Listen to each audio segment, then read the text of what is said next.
early 1980s. And you were there for 2 or 3 months. Dr. Junxi Chen is now senior research professor with the Chinese Center for Disease Control and Prevention.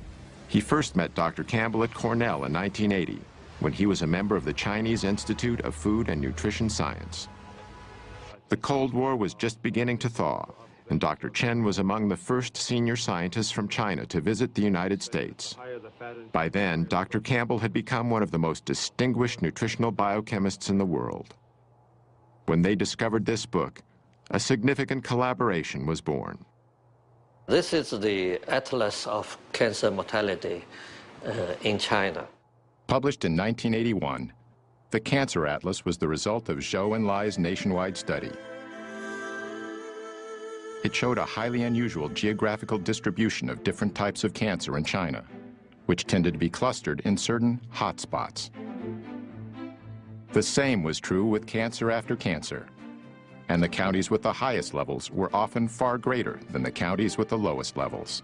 So, for example, esophageal cancer, according to this cancer map, the mortality has 400-fold difference among different counties in China. That's huge. Yeah, and I understood that in the United States, only several-fold difference.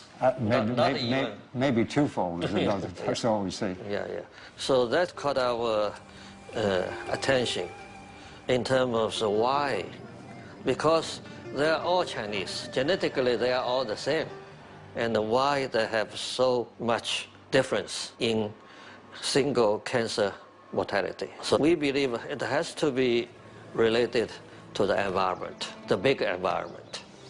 And from our professional perspective, of course, it's diet and the nutrition. Dr. Chen, you said, why don't we just go there and do a study? For Dr. Campbell, it was the opportunity he'd been looking for.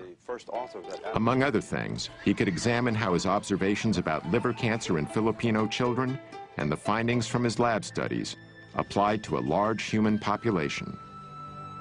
The project would consider 367 diet and health-related variables, making it one of the most ambitious nutritional studies ever conceived. Dr. Campbell and his associates carefully chose 65 counties scattered across China. These counties were mainly located in rural or semi-rural areas. We use the rural counties because they are stable in their residence, and they have been in this lifestyle for at least 20 to 30 years.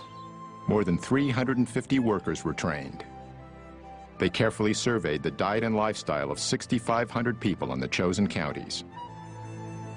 Urine and blood samples were also taken. In 1983, Doctors Campbell, Chen, and their collaborators began to analyze the vast amount of information that had been collected. The job would take years.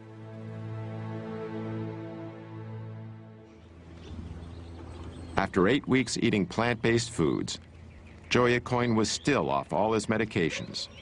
When I started this, I had all these side effects from medication and from my being so unhealthy, but now I'm getting in better shape every day.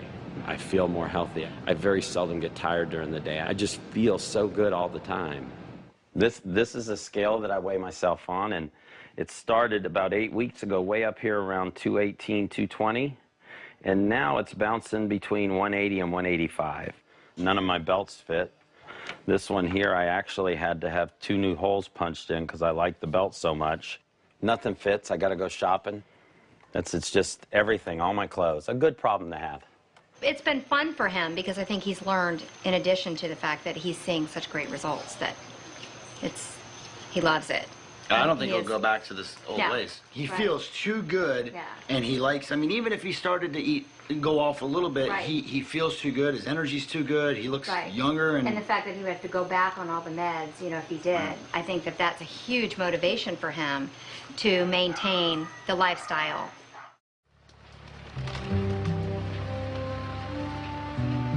In the mid-1980s, Dr. Caldwell Esselstyn was struggling to organize a study on coronary artery disease. His plan was to put a group of patients on a diet of low-fat plant-based foods, along with small quantities of low-fat dairy products and minimal amounts of cholesterol-reducing drugs.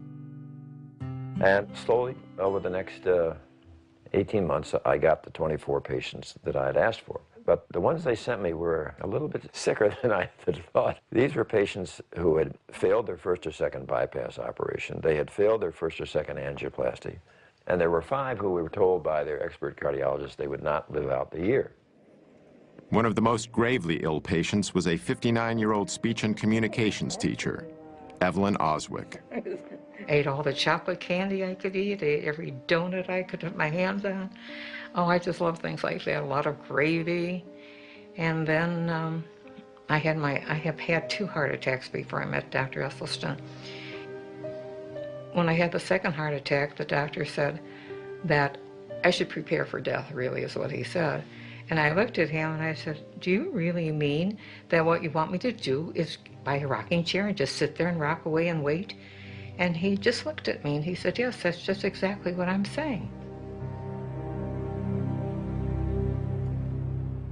Anthony Yen was born and raised in China. And we were eating typical Chinese cultural diet. A very small piece of meat, but they slice it, and so it was for flavor rather than American style. When you eat a large, great, big piece of meat, which you could easily feed the whole family in China. And we eat a lot of vegetable in China, and we have soup. But once I came to the United States, you find beginning to experience fast food, hamburgers and cheeseburgers, pizza, and I noticed my weight began to gain. When Mr. Yin was 56 years old, he suddenly experienced severe chest pains. At that time, I had an open heart surgery. I have 5 bypass, 5. But it was very interesting. About a week later, I felt my chest tighten up again. So myself and my wife went to see Dr. Esselstyn. I saw every one of these patients myself every 2 weeks for the first 5 years. And at that visit, we would get a full cholesterol lipid profile. We would get blood pressure, weight, and I would go over every morsel they ate. By using simple foods as the main treatment for his patients, Dr. Esselstyn was bucking a high-tech, high-cost system that was deeply entrenched in both big medicine and big government. You know, behind my back, I got to be known as Dr. Sprouts. But I guess I've always liked a challenge. We preheat the oven, got the water going, we just add some seasonings, and then we add the onions and the spinach. I've never been a morning person my whole life, and but previous to this experience, it had probably been worse than ever, and that entailed needing to get up in the morning and caffeinate myself with Cokes and Red Bulls and stuff like that before I could even think or start to work. We didn't make the rice noodles, but you just boil them real quick and then throw this on top. Right. He's actually eating more often, but he's eating the right foods, and he lost weight. So he certainly feels much better that way, and you can tell it in his face, in his neck, in his belly. He's lost a lot of weight there. He also has better energy. He's waking up earlier now. That's great, because we have then some morning time together. I don't have to carry anything. You're the doctor. 1990. Following nearly a decade of intense effort, Dr. Campbell and his colleagues finally published their China study. It identified no less than 94,000 correlations between diet and disease. Those are big numbers for any study. And in the end of the day, when we did all these correlations in this book here, and we looked at the number of them that were statistically significant, it was between about 8,000 to 9,000. When you have that large number of correlations and you start analyzing each one, if it works out as statistically significant, this means that if 19 out of 20 are pointing in the same direction, it's highly significant and likely to be true. Hundreds of detailed tables and charts were included in the study. Each one presented the raw data that was collected.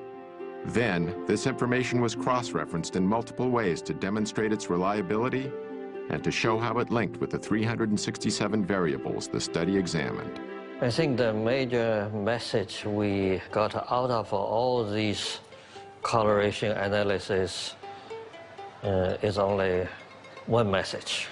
The plant food-based diet, mainly cereal grains, vegetables, and fruits, and very little animal food, is always associated with lower mortality of certain cancers, stroke, and coronary heart disease. The New York Times called it the most comprehensive large study ever undertaken of the relationship between diet and the risk of developing disease. For Dr. Campbell, he finally had large-scale data on people, and it was remarkably consistent with his earlier discoveries. Together, he found that the scientific evidence was clear.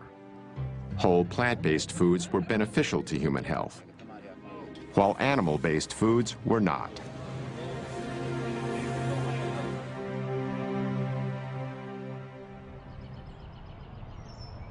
Sandera Nation's journey to better health wasn't easy at first. It was a little hard because I've been eating fatty foods and grease and everything 38 years, you know, as long as I can remember.